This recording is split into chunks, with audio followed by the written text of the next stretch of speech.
What's going on, everyone? Juicebags here, and welcome back to some Dungeon Defenders Awakened on the PTR testing build. Now, I've gotten lots and lots of questions about the Rogue, and I have finally given the Rogue a little bit of playtime, and I gotta say, this is an absolute beast mode of a machine. There's no doubt about it. It is exactly as promised from Chromatic. It's a DPS hero only. And with that in mind, it can do some wondrous things, there's no doubt.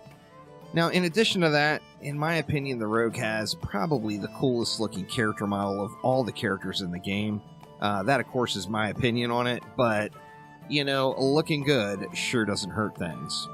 Now, taking a look through the Rogue's loadout, the Rogue has a sword as a main hand and a crossbow as an offhand.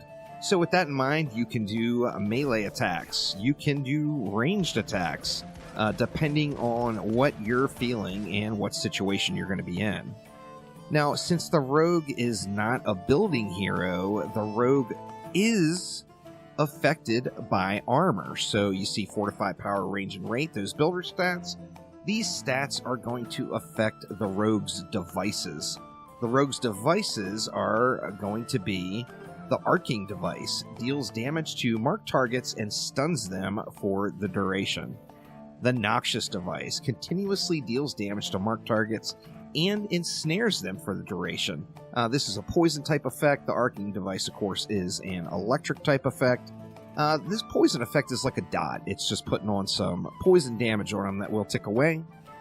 Then you've got the napalm device. Continuously deals damage to marked targets and reduces their armor for the duration. Now, the napalm device is what I kind of went for. It's the hardest hitting dot as far as damage per tick that the Rogue has to offer. And additionally, having that reduced armor is just a super nice thing. These are the Rogue's main three devices, and then the Rogue additionally has stealth, which does affect some of the Rogue's other abilities, and Carnage. Carnage, of course, is a spin-to-win type ability, and it is a beast mode in itself, no doubt.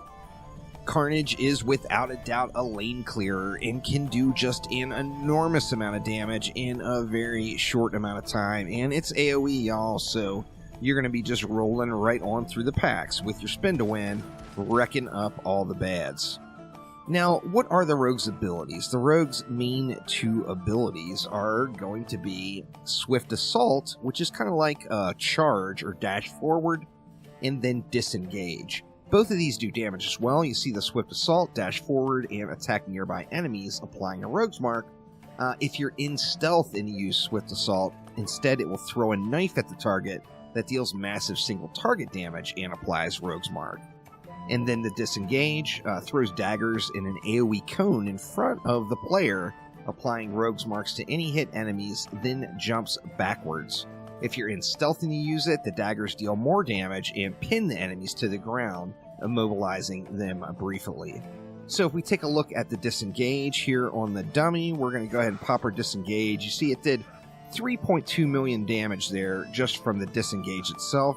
Also pulls you back away from harm. Now, if you are stealthed when you pop your Disengage, then it's going to do increased damage. That time it did 10.5 million damage, and you see the little spiderweb effect at the bottom as it is providing you with a little bit of CC on the enemy. Now, the Swift Assault, or Dash, or whatever you want to call it, is super, super fun to use. Not only is it a tool for doing damage, it's also going to help you getting around the map. It's a huge mobility tool. Without a doubt, you're going to be using Swift Assault quite frequently, and it does some nice damage as well. So we come over and head over to the dummy. If we just Swift Assault into a pack of enemies, you see it's going to do about 9 million damage between two different little attacks right there instantly, and it's also going to launch you forward, of course. Now, if you're in stealth mode and you use Swift Assault, it's going to keep you in the position where you're at, and instead is going to throw a dagger. You see that dagger hit for 28 million in one single toss. Now, Swift Assault is just absolutely beast mode. As I mentioned, it is going to be your utility device to get around the map. It's going to help you out quite a bit. Now, let's talk a little bit about the stealth. The stealth itself, it's stealth. It takes you out of aggro instantly. So if you're getting mobbed by Dark Elf warriors, you can pop stealth. If you're just in a bad way, you can pop stealth. If you want to distract an ogre or whatever for a moment, you can pull it towards you and then pop stealth. Additionally, stealth is going to heal you as well. So as you enter stealth, you become invisible to enemies, and you're restoring HP every second.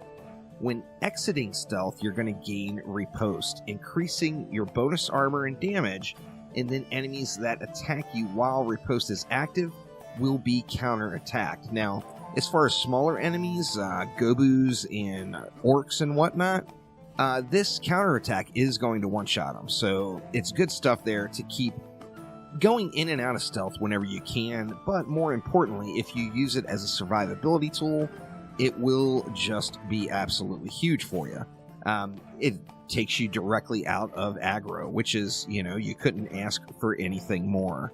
Now, the rogue's damage potential is absurd. It's a DPS-only hero. It is one of the best lane clearers in the game by far, and additionally, it clearly offers the highest single-target boss-killing damage of any hero available. Now, I've got mine set up specifically for killing bosses, and that's what I use the rogue for mainly. And I personally do like the ranged attack. I'm more of a ranged kind of guy versus the melee. Now, the numbers you're going to see here on the dummy are not correct.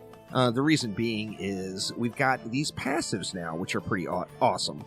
You see here I've got a 6.14% chance to irradiate, and then additionally I've got a 19.47% armor gain when I pick up mana.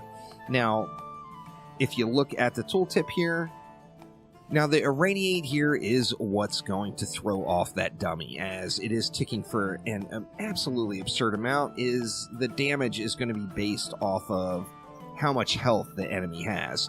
So thicker enemies are going to take more damage, the smaller enemies will not take as much due to the radiate. However, the target dummy of course has 2 billion health, so it is going to be thrown out right away with some crazy DPS numbers. So don't look at the DPS, look at the individual shots, and you see the individual shots here are ticking for 572,000 per projectile, and this weapon has 5 projectiles firing 3 times a second. You add this all up, and that is just some really awesome DPS. Now, when you add the irradiate on top, depending on the enemy that you're facing, that will tick for a different amount.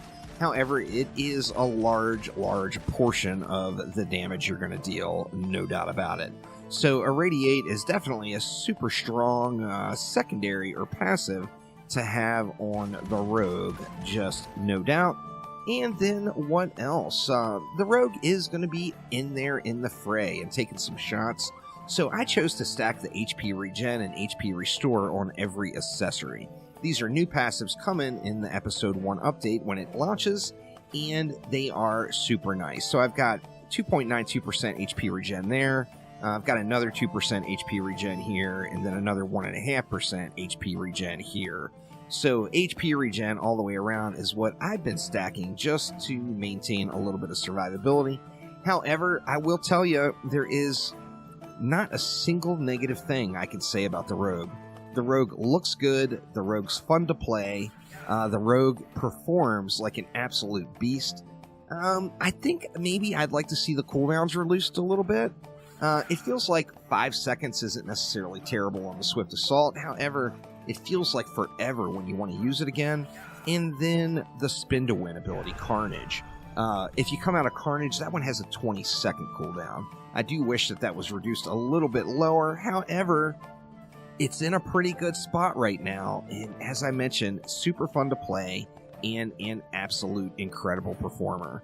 Let's take a quick look at the rogue burning through the 8 billion HP of the Ancient Dragon on a Lycan King bonus wave, which is another feature coming in the episode 1 update.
Come on back over here, dude. I dare you.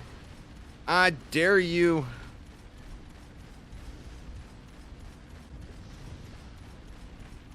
Oh, he's going long.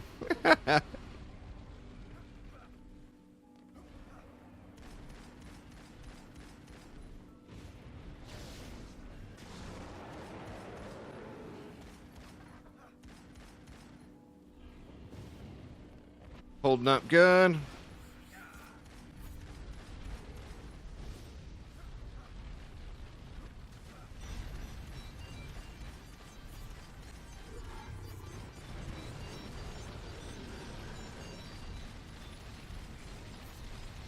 Alright, so I guess this is actually a good build. So that is a brief look at the upcoming Rogue in the Episode 1 update for Dungeon Defenders Awakened.